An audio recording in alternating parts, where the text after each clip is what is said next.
Imagina que estás caminando en silencio por un sendero de montaña. No hay prisa. No hay destino fijo. Solo el lento avance de tus pasos sobre la tierra húmeda, mientras la niebla se enreda en las ramas bajas de los árboles. No hace frío, pero el aire es espeso y en él flota una cierta solemnidad. Como si ese lugar supiera algo que tú aún no sabes. Este viaje que ahora comienza no es luminoso ni fácil. Tampoco lo pretende. Es un viaje hacia el interior, hacia ese lugar donde habita el desorden, el miedo, la angustia, pero también la posibilidad de rehacerse.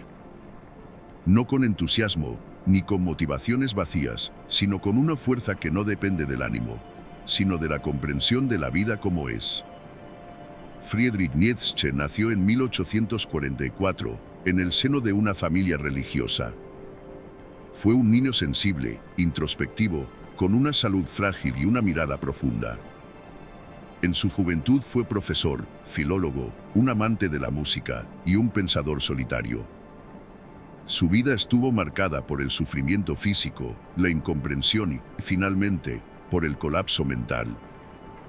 Sin embargo, de ese dolor profundo extrajo una filosofía que no promete alivio, sino claridad. A Nietzsche no le interesaba que fuéramos felices. Para él, la felicidad era un concepto menor, una distracción cómoda en una vida llena de desafíos. Lo que verdaderamente le importaba era que fuéramos fuertes. No en el sentido de poder físico, sino fuertes de espíritu. Capaces de soportar la carga de existir sin mentiras reconfortantes, sin ilusiones sagradas, sin necesidad de que la vida tenga que justificarse. A lo largo de este vídeo, caminaremos por su pensamiento como se camina por un bosque antiguo. Con respeto, con lentitud, con los sentidos abiertos. Descubriremos cómo su filosofía puede sonar áspera al principio, pero también cómo, al igual que una piedra pulida por el tiempo, puede ofrecernos una forma distinta y quizás más firme de estar en el mundo. No hace falta que recuerdes cada nombre, cada término, cada cita. Solo déjate acompañar por esta voz pausada, por este ritmo constante, como el vaivén suave de una barca en un lago silencioso. Al final, tal vez no serás más feliz, pero tal vez estarás más preparado para afrontar lo que venga. Y en eso, según Nietzsche, ya habrás vencido. La mentira de la felicidad. Imagina un día cualquiera. Despiertas con el sonido sutil de tu teléfono móvil. El cielo aún conserva un tono gris azulado, como si dudara entre el amanecer y la noche. Tomas el dispositivo con cierta inercia, y antes incluso de ponerte en pie, ya has visto 3 imágenes de sonrisas, 2 anuncios de bienestar, y una frase que te invita a ser tu mejor versión. Casi todo lo que te rodea parece decirte que deberías ser feliz. Que si no lo eres, es porque algo falla en ti. Tal vez no estás pensando lo correcto. Tal vez no te esfuerzas lo suficiente. Tal vez no estás alineado, motivado, vibrando alto, como sea que se diga esta semana. Pero algo en ti permanece quieto. Silencioso. Como si dentro de ese discurso brillante hubiera un hueco. Un hueco que no se llena con afirmaciones ni con cafés de especialidad. La modernidad ha convertido la felicidad en una especie de mercancía. Una experiencia idealizada, visible, cuantificable. Se mide en risas, en viajes, en cuerpos delgados y relaciones perfectas. Se vende en píldoras, en vídeos de 1 minuto, en promesas de 3 pasos. Y sin embargo, nunca hemos estado tan tristes. El aumento en los índices de depresión, ansiedad y sensación de vacío no parece corresponder con la abundancia de soluciones. Cuanto más se habla de felicidad, más lejos parece estar. Friedrich Nietzsche observó este fenómeno antes de que ocurriera. No en las redes sociales, claro, ni en las campañas publicitarias, pero sí en las promesas religiosas, en las moralidades simplificadas, en los sistemas que ofrecen consuelo a cambio de obediencia. Para él, la búsqueda de la felicidad como fin último era un error. No porque no sea deseable, sino porque cuando se convierte en meta, todo lo que no sea placer se vuelve un problema. Y en la vida, el dolor es inevitable. La vida real no es una línea ascendente de logros y recompensas. Es más bien un tejido complejo de incertidumbre, de pérdida, de contradicción. No se trata de alcanzar un estado fijo de bienestar, sino de aprender a caminar con lo que hay. En los textos de Nietzsche aparece con frecuencia una palabra que a veces se pasa por alto: resistencia. No como lucha violenta, sino como capacidad de permanecer.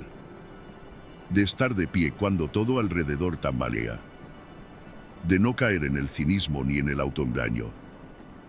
La verdadera vida, pensaba él, no es la que se oculta detrás de una sonrisa eterna, sino la que puede mirar al sufrimiento a los ojos y seguir. No porque haya una recompensa, sino porque así se honra la existencia misma. En este sentido, Nietzsche no es un enemigo de la alegría. Lo que rechaza es la versión barata y obligatoria de ella. Aquella que niega la profundidad de la experiencia humana. Aquella que convierte el dolor en fracaso y la incomodidad en enfermedad. El filósofo alemán nos invita, con su tono seco y a veces crudo, a imaginar una vida distinta. No una vida sin dolor, sino una vida que no necesita eliminarlo para tener sentido. Y así, cuando sientas que no puedes más, cuando te invada esa tristeza que parece no tener motivo, tal vez no estés roto. Tal vez solo estés vivo, y el mundo no quiere que lo recuerdes. Nietzsche entra al abismo. En el corazón de Europa, a mediados del siglo XIX, el paisaje era tranquilo pero cargado de tensiones invisibles. Friedrich Nietzsche nació en 1844, en la pequeña ciudad de Röcken, al este de Alemania. Hijo de un pastor luterano, su infancia estuvo marcada por una religiosidad intensa, casi sofocante, y por una pérdida temprana. Cuando tenía apenas 5 años, su padre murió tras una enfermedad neurológica. Y poco después, también su hermano menor. Friedrich creció rodeado de mujeres, su madre, su abuela, sus tías, en un entorno doméstico silencioso, austero y lleno de duelo contenido. A menudo se describe su infancia como tranquila. Pero esa calma estaba atravesada por una melancolía sutil, como si algo se hubiese quebrado antes de tiempo. Leía con avidez. Pensaba más de lo que hablaba. Sus profesores lo llamaban el pequeño pastor, por su forma grave de estar en el mundo. A los 20 años ya destacaba como filólogo clásico. Su inteligencia era brillante, su disciplina, inusual. A los 24, fue nombrado profesor titular en la Universidad de Basilea. Un logro que hoy parecería casi imposible. Pero su salud ya daba señales de fragilidad. Dolores constantes, migrañas intensas, problemas digestivos, sensibilidad a la luz. La enfermedad se convertiría en su compañera inseparable. Y sin embargo, no se detuvo. Durante sus años académicos, Nietzsche se enamoró del pensamiento griego. De sus tragedias, sus conceptos, su forma de entender el destino. Allí encontró una sabiduría que no negaba el dolor, sino que lo abrazaba. La tragedia griega, con sus héroes arrasados por fuerzas invisibles, le ofrecía algo que el cristianismo ya no podía darle: una mirada al abismo sin necesidad de consuelo. A lo largo de su vida, Nietzsche sufrió múltiples crisis físicas. A menudo tenía que retirarse a zonas montañosas, buscando alivio en la altitud, en el silencio, en el ritmo lento de los pueblos suizos e italianos.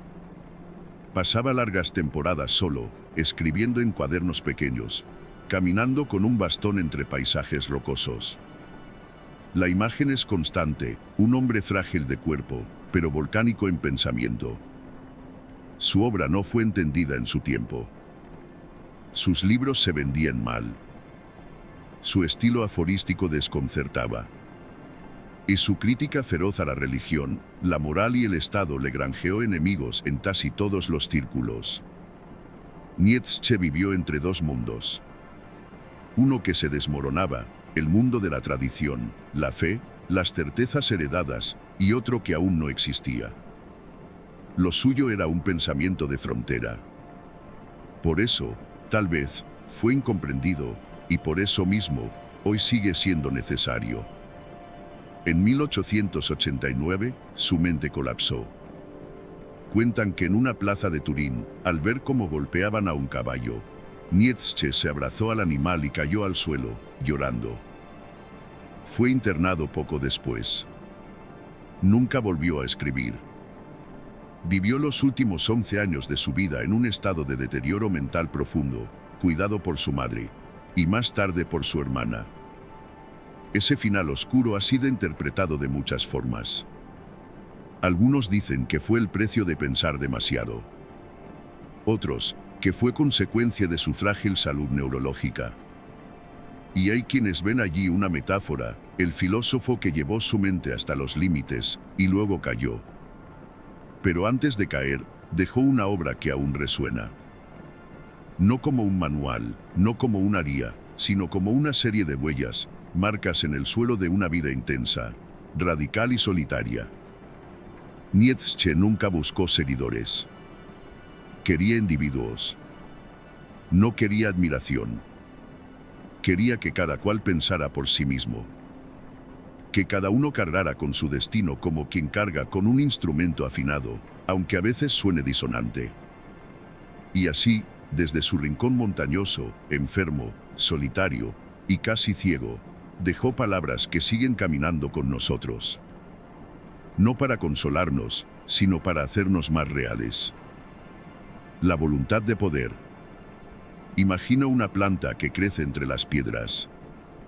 No hay tierra blanda, no hay sombra, no hay cuidado. Solo un tallo que empuja con lentitud, rompiendo la resistencia de la roca, buscando un lugar bajo el sol. No lo hace por belleza, ni por premio. Simplemente, porque así es su forma de ser. Nietzsche vio en esa imagen, no literal, sino esencial, una verdad profunda de la vida. A ese impulso de afirmarse, de expandirse, de superar los límites, lo llamó la voluntad de poder. Para él, todo lo vivo, desde la planta más simple hasta el espíritu humano más complejo, está movido por una fuerza interior que no busca placer, ni tranquilidad, ni felicidad, sino crecimiento. No en el sentido superficial del éxito o del dinero, sino en el sentido de ensancharse, de transformarse, de conquistar nuevas formas de ser. Este concepto no es fácil de entender, porque durante siglos se nos ha dicho que lo que mueve al ser humano es el deseo de placer, o la búsqueda de seguridad. Pero Nietzsche propone otra cosa. Dice que lo que verdaderamente nos impulsa no es la comodidad, sino la superación. No se trata de sobrevivir, sino de expresarse plenamente. De ser más de lo que se era ayer. La voluntad de poder no tiene que ver con dominar a otros. No es un afán de conquista sobre el mundo exterior, sino sobre uno mismo. Es la fuerza que nos empuja a no quedarnos donde estamos. A no repetir. A no rendirnos a lo dado. Imagina un pintor que no se conforma con lo que ya sabe hacer. O una madre que cría a sus hijos intentando ser mejor que lo que conoció. O un joven que, aun sintiendo miedo, decide empezar de nuevo. Todo eso, decía Nietzsche, es voluntad de poder. Cuando estamos enfermos, buscamos curarnos. Cuando nos sentimos incompletos, buscamos sentido. Cuando todo se desmorona, algo en nosotros, aunque pequeño, quiere seguir. Esa fuerza no es lógica. No siempre es visible. A veces es apenas un susurro. Pero está. En uno de sus fragmentos póstumos, Nietzsche escribió que el universo entero podría entenderse como un juego de voluntades de poder que se entrelazan, chocan, se transforman, sin necesidad de un plan, sin moral externa, sin un objetivo supremo. Solo fuerzas en expansión. Eso puede sonar frío, incluso aterrador, pero también es liberador. Porque si la vida no está al servicio de una meta impuesta, entonces cada ser puede encontrar su propio ritmo, su propio modo, su propio estilo de existir. Y ahí es donde entra el ser humano. Nosotros, con nuestra conciencia, con nuestra capacidad de interpretar, tenemos la posibilidad de convertir esa voluntad en creación. De no quedarnos solo reaccionando, sino de modelar la forma en que respondemos a lo que nos ocurre. Podemos sublimar el dolor. Podemos transformar la pérdida. Podemos tomar lo que parecía una derrota y convertirlo en algo que tenga forma y sentido. No se trata de ganar. No se trata de ser el más fuerte en términos ajenos. Se trata de ser dueño de tu propia fuerza. De descubrir que en ti quiere vivir a pesar de todo. Y alimentarlo. Aunque duela. Aunque no haya garantías. La voluntad de poder no es una promesa. Es una posibilidad. Y a veces basta con saber que esa posibilidad existe para empezar a caminar distinto. El dolor como maestro. En la quietud de una noche sin luna, cuando todo queda en silencio, a veces aparece algo que hemos estado evitando todo el día. No es una figura concreta, ni una voz con palabras. Es una sensación. Una presión sutil en el pecho. Una especie de nudo que no se disuelve. El dolor. Nietzsche convivió con el dolor de manera constante. Dolor físico, que lo obligaba a retirarse de sus actividades. Dolor emocional, por sentirse incomprendido, rechazado. Dolor existencial, por ver en el mundo una oscuridad que pocos querían mirar. Y sin embargo, no huyó de él. Para Nietzsche, el dolor no era una hazaña, ni una maldición, ni un obstáculo a superar cuanto antes. Era un maestro. Rudo, sí. Inflexible, también. Pero un maestro capaz de mostrar lo que la comodidad oculta. En su obra El nacimiento de la tragedia, escrita siendo aún muy joven, reflexiona sobre la antigua Grecia y su teatro. Las tragedias no ofrecían finales felices. Mostraban la caída, la culpa, la muerte, y sin embargo, el público salía transformado. ¿Por qué? Porque al enfrentar el horror con dignidad, se producía algo extraño, una especie de elevación. Una depuración del alma. Lo que los griegos llamaban catarsis. Esa idea no lo abandonó nunca. Nietzsche creía que el dolor, cuando se vive con conciencia, no destruye, revela. Revela nuestros límites. Revela nuestras ilusiones. Revela nuestras resistencias internas. Nos obliga a ver lo que no queríamos. Nos despoja de lo innecesario. Pero no lo hace por venganza, sino por necesidad. La vida, decía, no es un jardín seguro, sino un campo de fuerzas en tensión. Y quien pretenda vivir sin tocar el dolor, vive a medias.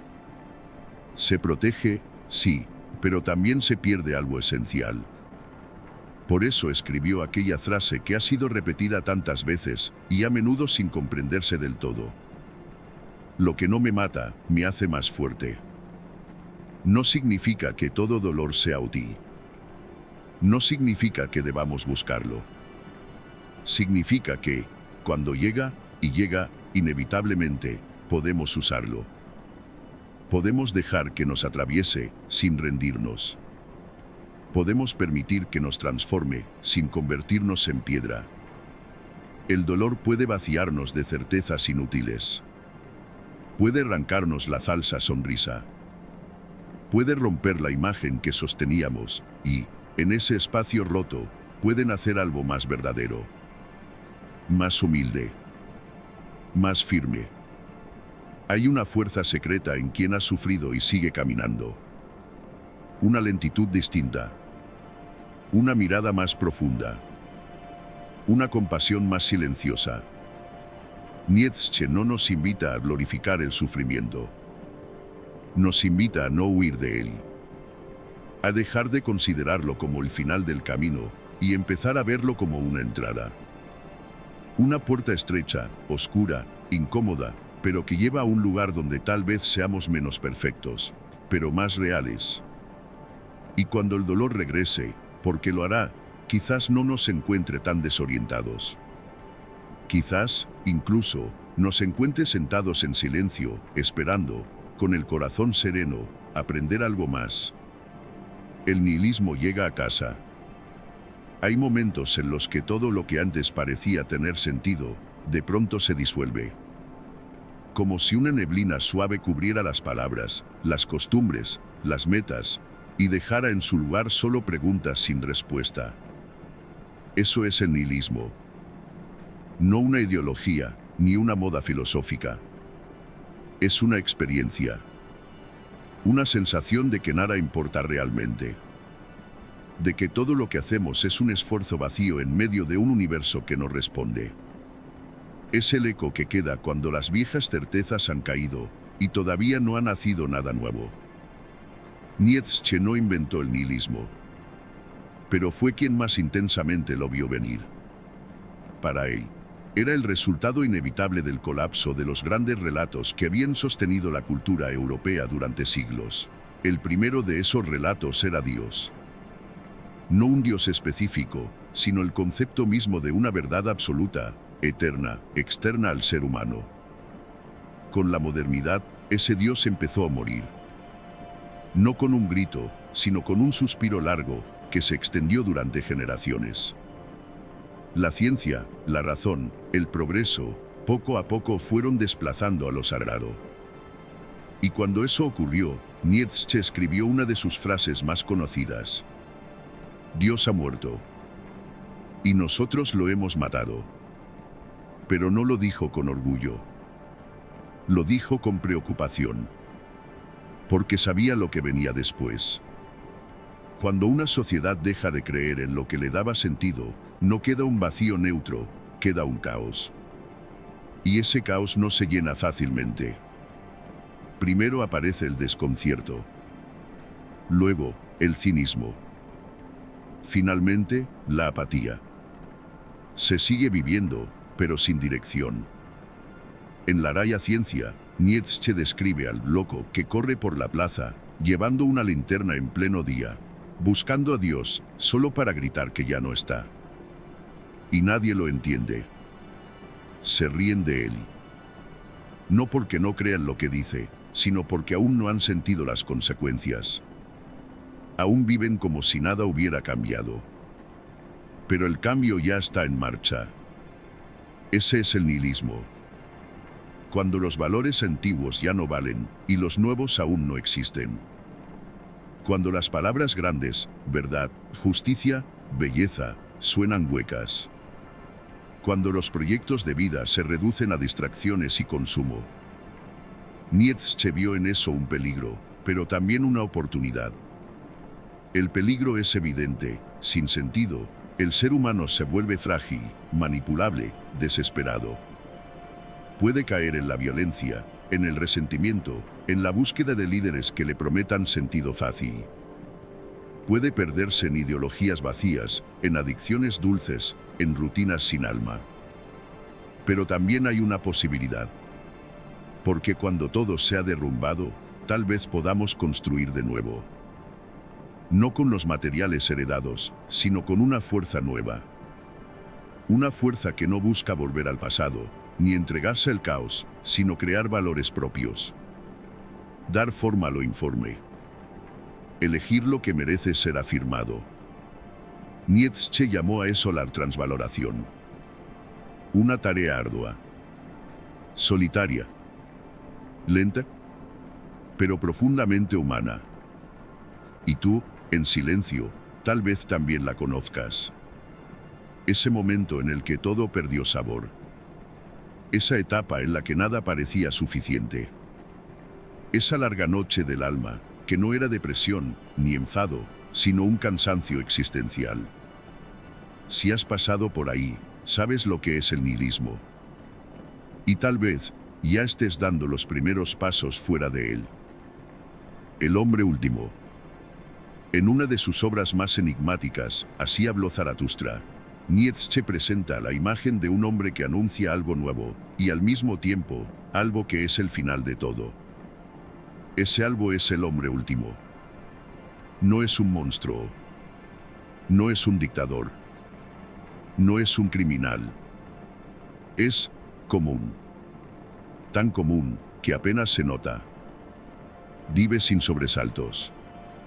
Desea poco. Evita el dolor. Ama la comodidad. Se protege de toda intensidad. Se ríe de quien sueña con algo grande. Y cada vez que oye la palabra sacrificio o creación o verdad, cambia de tema o enciende otra pantalla. El hombre último es la figura de una humanidad que ha renunciado a sí misma. No porque sea malvada, sino porque ha perdido el deseo de crecer. Ya no busca sentido, solo entretenimiento. Ya no quiere verdad, solo tranquilidad. Ya no aspira a la altura, sino a la estabilidad. No hay tragedias, pero tampoco hay himnos. En el texto, Zaratustra, el personaje que encarna al filósofo, intenta hablar de algo superior, el Übermensch, el ser humano que trasciende sus límites, que se reinventa, que crea valores. Pero la gente lo interrumpe. Quieren algo más fácil. Algo que no duela. Y entonces Zaratustra les habla del hombre último, y ellos aplauden. No es un elogio. Es una advertencia. Nietzsche temía que, tras la muerte de los valores tradicionales, no surgiera una nueva grandeza, sino una resignación cómoda. Que en lugar de creadores, naciéramos en masa como consumidores de existencia. Satisfechos con poco. Pero no por humildad, sino por falta de coraje. El hombre último ya no ama con intensidad. Ya no se enoja por injusticia. Ya no crea sin un motivo externo.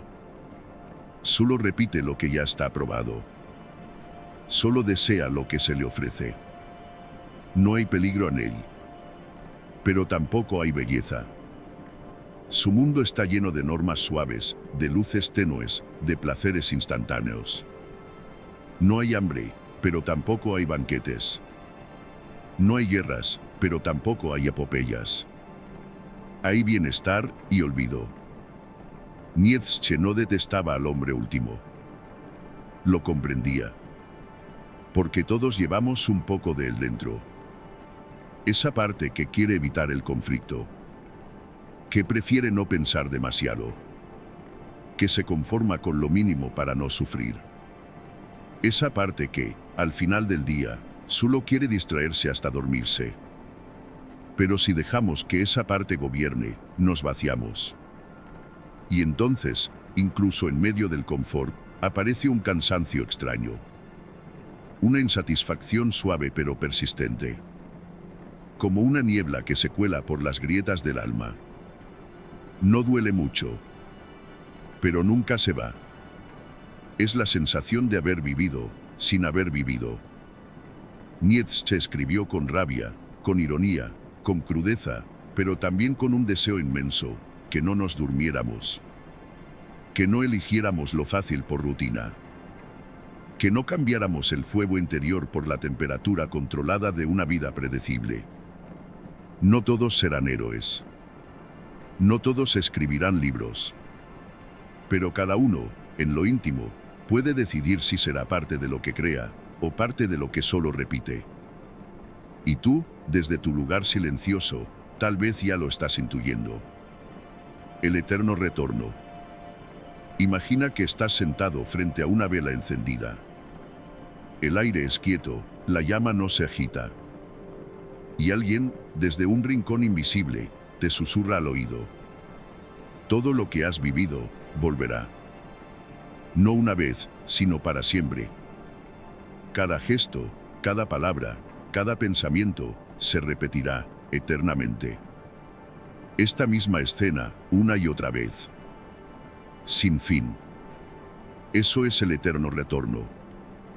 No como doctrina religiosa. No como creencia literal. sino como experimento filosófico extremo. Una idea que Nietzsche introdujo no para que fuera aceptada sin más, sino para que sacudiera el alma. Si todo ha de repetirse, tal como fue, vivirías distinto. La idea es simple, pero su profundidad es abismal. Porque no se trata de si deseas repetir los momentos hermosos. Se trata de si aceptarías todo. Lo bueno y lo insoportable. Lo que elegiste y lo que padeciste. Nietzsche presenta esta idea como una especie de prueba. Una prueba de afirmación radical.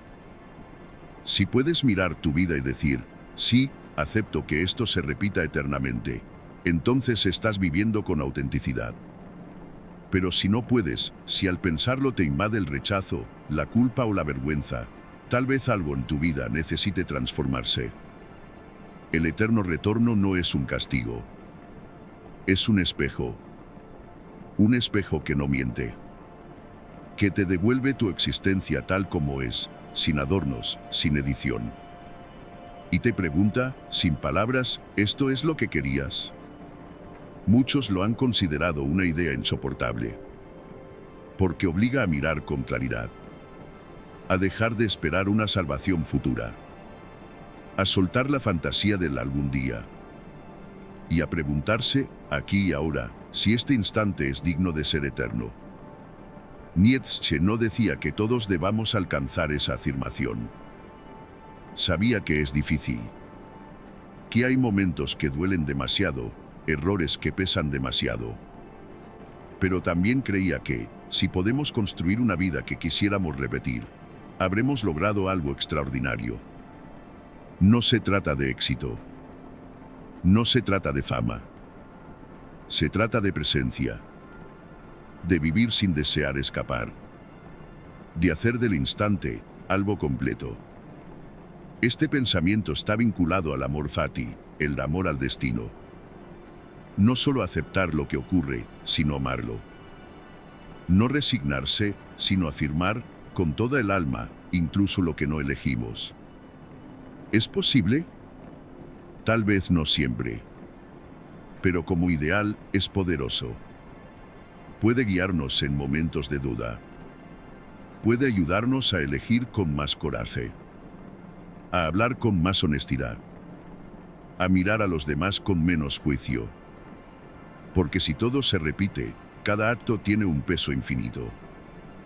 Y si alguna vez, en medio del silencio, repites esa pregunta, ¿viviría esto eternamente? Tal vez descubras que ya estás más cerca de una vida afirmada, fuerte, tuya. La transvaloración. Imagina que despiertas una mañana en un mundo que se parece al tuyo, pero donde los valores han cambiado por completo. Lo que antes era alabado, ahora se considera mezquino. Lo que antes se ocultaba por vergüenza, ahora se celebra. Lo débil ya no se protege. Lo fuerte ya no se teme.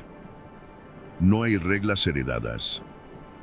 Solo un murmullo leve de quienes empiezan a preguntarse, ¿y si todo lo que creíamos bueno, no lo era?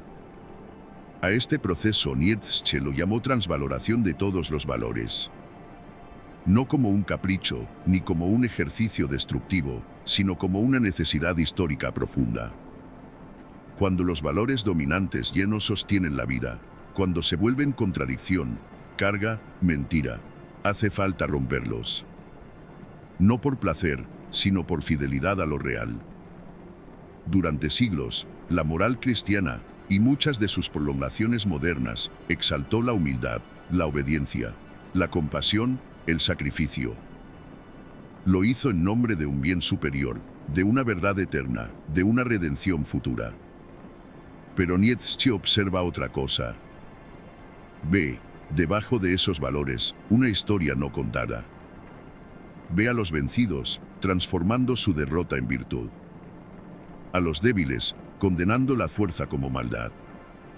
A los esclavos, creando una moral que les dé dignidad ante los poderosos. Ve la historia como una batalla de interpretaciones, donde los valores mismos se forjan a partir de la necesidad, no de la verdad. Esto no significa que Nietzsche desprecie la compasión o el perdón. Significa que desconfía de los valores que nacen del resentimiento. Aquellos que no afirman la vida, sino que intentan limitar a quien vive con plenitud. Los que no nacen de la alegría, sino del odio silencioso. La transvaloración es, entonces, un gesto radical, mirar de frente los valores heredados y preguntarse si aún nos sirven, si aún nos hacen crecer, si aún nos permiten vivir con plenitud. Si no, es hora de transformarlos. Nietzsche no propone un nuevo catecismo. No nos da una lista de valores alternativos. Nos deja, más bien, una tarea: crear. Inventar formas nuevas de virtud. Redefinir el bien, no desde lo impuesto, sino desde una mirada libre. Y eso no es fácil. Porque implica pensar sin redes. Caminar sin mapas. Soportar el juicio ajeno. Resistir la tentación de volver a lo seguro. Pero también ofrece algo que ningún sistema cerrado puede dar: la posibilidad de que tu vida tenga un valor propio, forjado por ti, sostenido por tu experiencia, y no por la costumbre. En este punto del camino, Nietzsche ya no nos habla desde la crítica, sino desde la posibilidad. Nos invita a tomar la vida como una obra, como un espacio donde los valores se escriben desde dentro. Y si alguna vez has sentido que lo correcto no era justo, que lo normal no era humano, que lo bueno no te hacía bien, entonces ya has sentido el impulso de transvalorar. No es destrucción, es renacimiento. Y solo quien ha estado dispuesto a romper lo que ama, puede llegar a amar lo que crea. El Übermensch. En el horizonte aún brumoso de Así habló Zaratustra, aparece una figura que no pertenece ni al presente, ni al pasado. Es una visión, una promesa, un ideal que aún no ha nacido. Nietzsche la llama el Übermensch. Un término que, si se traduce literalmente, podría significar el superhombre, pero que tal vez se entienda mejor como el más allá del hombre. No es alguien con poderes. No es un héroe musculoso, ni un conquistador. No es superior por dominar a los demás. Lo es por haberse superado a sí mismo. El Übermensch no nace de la comodidad. Surge del caos. No evita el sufrimiento. Lo atraviesa. No obedece normas ajenas. Se convierte en creador de valores propios. No niega la vida, la afirma en su totalidad, incluso en sus partes más oscuras. Nietzsche no describe a este ser con detalle. Lo deja difuso, como si no pudiera encerrarlo en palabras. Porque no se trata de un modelo a imitar, sino de una dirección a tomar. No se trata de un destino, sino de una posibilidad que se abre cuando uno deja de conformarse. Este ser no se preocupa por agradar. Tampoco busca ser entendido. Vive según su propia medida. Y su vida no es lineal, sino cíclica, como una obra que siempre vuelve sobre sí, sin agotarse. El Übermensch es el que ha atravesado el nihilismo y ha salido del otro lado. Ya no necesita justificaciones externas. Ya no necesita consuelos. Ha hecho de sí mismo una forma de arte. Su vida es su obra. No es perfecta. No es ideal. Pero es sincera, radical, única. Imagina a alguien que ha perdido todo y aún así sonríe con serenidad. Que ha dejado atrás el aplauso, el miedo, la culpa. Que mira al mundo sin cinismo y aún así no se deja arrastrar. Que construye sin destruir y destruye sin odio. Ese alguien ya camina cerca de lo que Nietzsche imaginó. Pero llegar ahí no es simple. Nietzsche no romantiza la soledad. La describe como parte del camino. Como una consecuencia natural de la honestidad radical. Como una condición para quien busca no repetir, sino crear. En Así habló Zaratustra, el sabio desciende de la montaña para compartir su mensaje. pero nadie lo escucha. Y entonces vuelve a subir. No por desprecio, no por desesperación, sino porque comprendió que el diálogo profundo solo es posible cuando el otro también ha hecho su propio camino interior. La altura filosófica no es superioridad moral, es distancia. Es la diferencia entre el que se queda en el valle y el que, pese al frío y el esfuerzo, sigue subiendo. A veces sin saber por qué.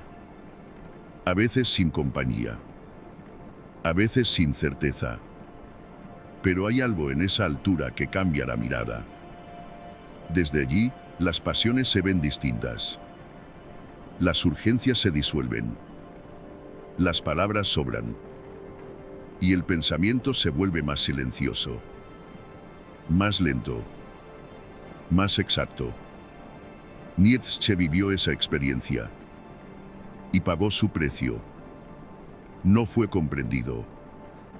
No fue celebrado en vida.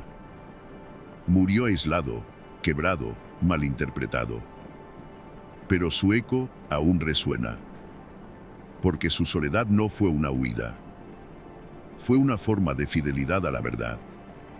Y tú, si alguna vez has sentido que tu forma de pensar te aleja, que tu forma de ver te deja solo, que tu búsqueda no tiene eco inmediato, tal vez estés más cerca de Nietzsche de lo que crees.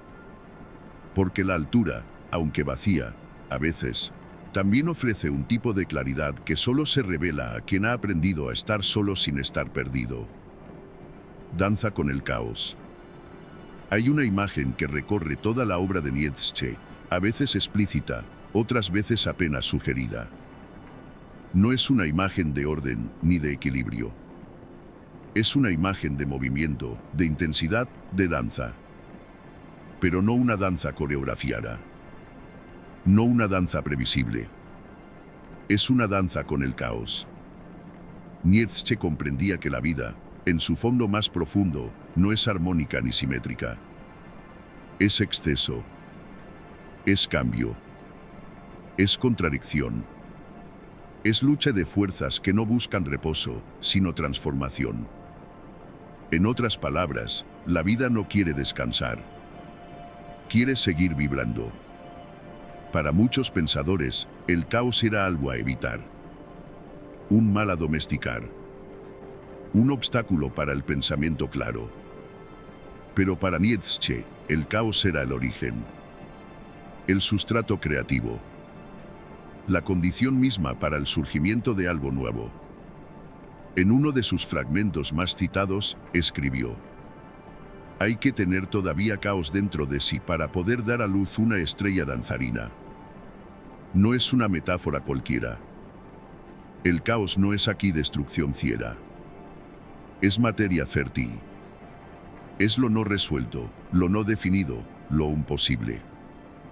Solo quien acepta ese caos interno, las dudas, los miedos, las contradicciones, las pasiones, puede realmente crear algo que merezca ser vivido. El creador nietzscheano no parte del orden, sino del temblor. Y desde ese temblor, inventa un ritmo. Por eso Nietzsche valora tanto el arte. No como ornamento, sino como afirmación. El artista es quien toma el caos de la existencia y le da forma sin negarlo. Lo transforma en sonido, en palabra, en gesto, en estilo. En su propia vida, Nietzsche fue ese artista trágico. Cada texto suyo es una tentativa de componer algo que no se puede fijar. Sus ideas cambian, se contradicen, se afinan, porque responden al ritmo mismo de la vida. Y esa vida, como él la entendía, nunca es definitiva. No es fácil danzar con el caos. La mayoría prefiere refugiarse en la estabilidad, en lo conocido, en el patrón repetido. Pero el que danza, se expone. Pierde el equilibrio. Tropieza. Pero sigue. Esa es la imagen, seguir danzando incluso cuando nada es claro.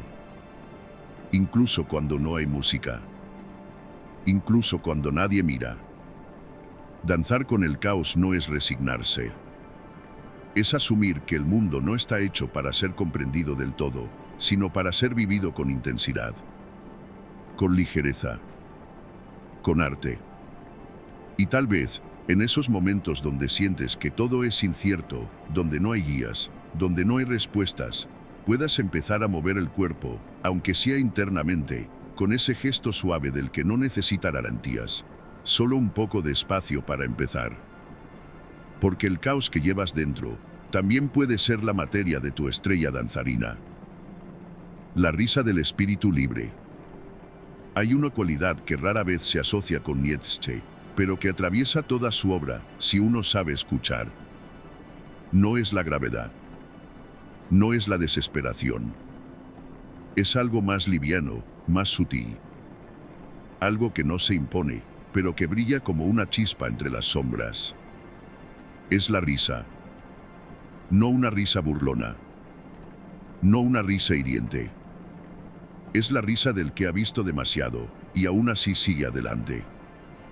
La risa del que ya no espera perfección. La risa del espíritu libre. Nietzsche admiraba esa forma de libertad, la que no nace del poder, ni de la seguridad, ni del control, sino de haber soltado lo innecesario. De haber cruzado la noche oscura del sentido y haber salido del otro lado ligero. El espíritu libre no es indiferente, pero ha aprendido a no tomarse tan en serio. Ha dejado de exigirle al mundo que sea justo. Ha dejado de esperar que las cosas salgan bien. Y, al hacerlo, ha ganado algo extraño, espacio interior. La risa aparece entonces como señal de madurez.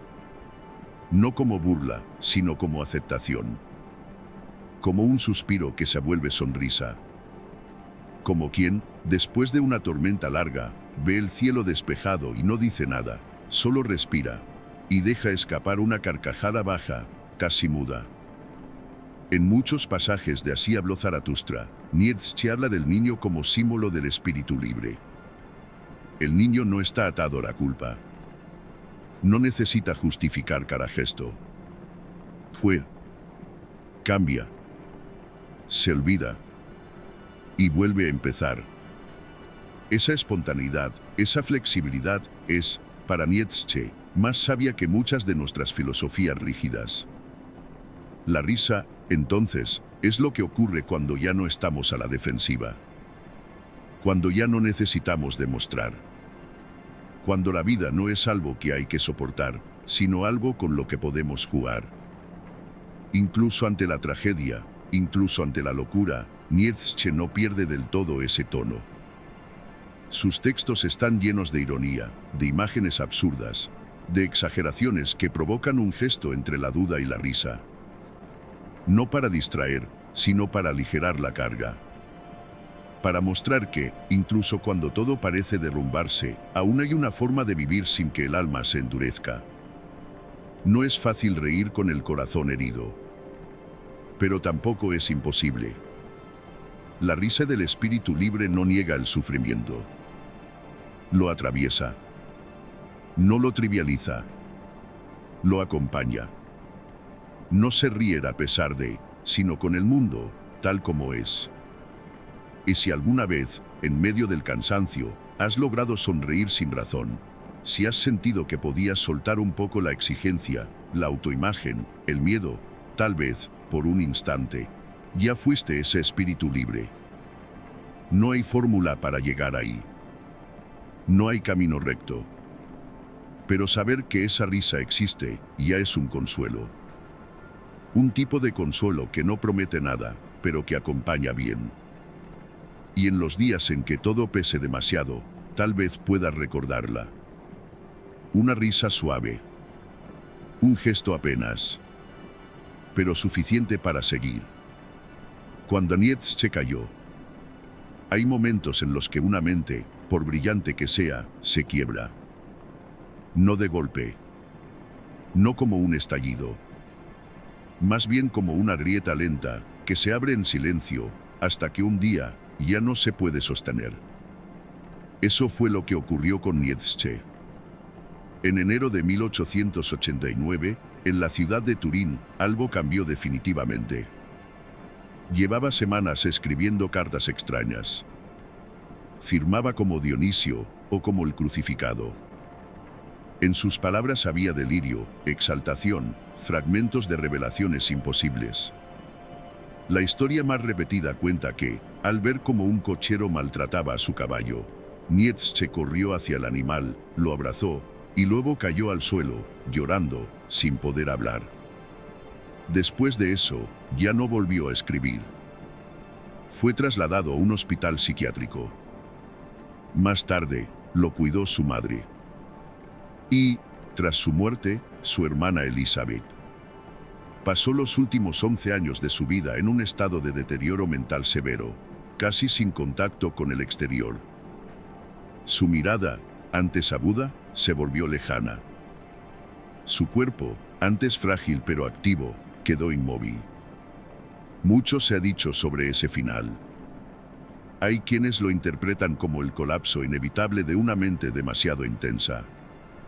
Otros, como el resultado de una enfermedad neurológica. Algunos incluso lo ven como símbolo, el precio de haber ido más allá de los límites humanos. Pero tal vez no haga falta buscar un motivo exacto. Tal vez baste con contemplar ese silencio final como parte de su trayectoria. Porque Nietzsche fue, en vida, un pensador sin red. Se atrevió a mirar donde otros desviaban la vista. No se protegió con dogmas. No se refugió en sistemas. Caminó solo y siguió caminando incluso cuando el terreno desaparecía bajo sus pies. Durante esos años de silencio, sus libros comenzaron a circular con más fuerza. Gente que nunca lo había leído en vida, empezó a descubrir su obra, a debatirla, a apropiársela, a tergiversarla también. Algunos lo usaron como bandera para causas que él habría despreciado. Otros lo convirtieron en ídolo, cuando él solo quiso ser pregunta. Pero Nietzsche ya no podía responder. Ya no podía corregir. Ya no podía matizar. Y sin embargo, su pensamiento siguió vivo. Como si las palabras que escribió antes del colapso hubieran sido suficientes. Como si la intensidad de su visión hubiera dejado una estela que no necesitaba más añadidos. Como si, de alguna manera, su silencio final fuese también una forma de mensaje. Un mensaje que no se grita, que no se impone, que simplemente está. Como la nieve sobre la montaña, como la luz tenue al final del día. Y tú, que has caminado hasta aquí, puedes mirar ese final no con tristeza, sino con una especie de respeto calmo. Porque hay vidas que no caben del todo en lo cotidiano. Hay mentes que no se ajustan al molde. Hay almas que, aun en el colapso, siguen alumbrando. Nietzsche cayó, pero en su caída dejó una huella. Una forma de pensar, de mirar, de resistir. No perfecta, no completa, pero real. Y eso, en un mundo que teme la profundidad, ya es una forma de eternidad. ¿Y ahora qué harás tú? A lo largo de estas horas, has caminado despacio por senderos que no prometían descanso. Has seguido la voz de un hombre que no buscaba salvarte, sino mostrarte el abismo. Has escuchado ideas que no consuelan, pero que tal vez siembran algo más profundo. Y ahora, en este punto del camino, la pregunta no la hace Nietzsche. La haces tú. No con palabras. No con urgencia. Solo como un susurro que permanece cuando el ruido del mundo se apaga. ¿Y ahora qué harás tú? Nietzsche no escribió para convencerte, ni para darte instrucciones. Escribió para despertar algo dormido. Para recordarte que, en lo más íntimo, ya sabes lo que importa. Que dentro de ti hay fuerza, aunque a veces la hayas olvidado. Que hay un impulso por crecer, aunque esté cubierto por capas de miedo, costumbre o comodidad. No tienes que ser un filósofo. No tienes que vivir en la cima de una montaña. Basta con hacer pequeños gestos, lentos, silenciosos, pero verdaderos. Gestos que afirmen tu vida, tal como es. Sin necesidad de que sea perfecta. Sin necesidad de que te aplaudan. Sin necesidad de saber a dónde lleva. Tal vez se trate de empezar a decir sí con más autenticidad.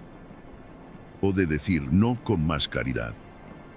Tal vez se trate de dejar de buscar sentido en lo que ya no lo tiene y empezar a crearlo, paso a paso, con tus propias manos.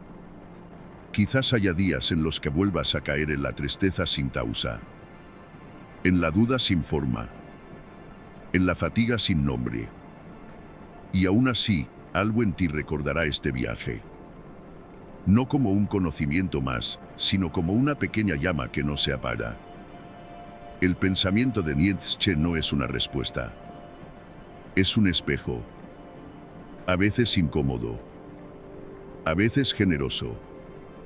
Siempre desafiante. Pero también profundamente humano. Y ahora que has visto parte de ese reflejo, quizás mires tu propia vida con ojos nuevos. No para juzgarla. No para cambiarla de inmediato. Sino para habitarla con más coraje. Porque el mundo seguirá siendo incierto. Las preguntas seguirán sin responderse del todo. Pero si aprendes a caminar con firmeza incluso entre las ruinas, entonces ya no serás igual.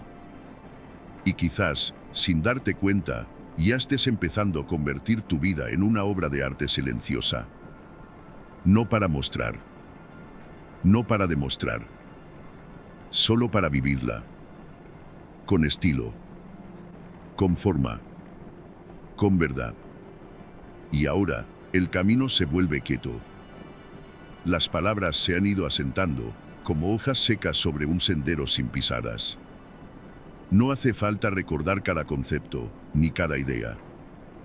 Solo basta con haber estado aquí, escuchando, sintiendo, caminando despacio entre pensamientos que no buscan convencer, sino simplemente acompañar. Nietzsche no ofrecía refugio, pero sí una forma de estar más firme en medio del mundo. No te dijo que fueras feliz. Te dijo que fueras fuerte. No con dureza. No con frialdad. Sino con esa clase de fuerza que permite estar solo sin miedo. Que permite mirar el dolor sin disfraz. Que permite crear, incluso cuando todo parece perdido. Quizás esta noche te duermas con una sensación distinta. No con una respuesta definitiva. Pero sí con algo más profundo, la posibilidad de vivir desde dentro. Con más silencio. Con más claridad. Con menos prisa por arreglarlo todo. La vida seguirá siendo lo que es, caótica, incierta, contradictoria. Pero ahora sabes que dentro de ti hay algo que puede sostenerse. Que puede mirar el caos y seguir danzando. Deja que las últimas ideas se disuelvan lentamente. No te aferres. No hace falta entenderlo todo. Solo respira. Estás aquí. Estás presente. Estás vivo. Y eso ya es suficiente. Gracias por acompañarme en este viaje. Que descanses bien. Que encuentres calma. Y que mañana camines un poco más libre.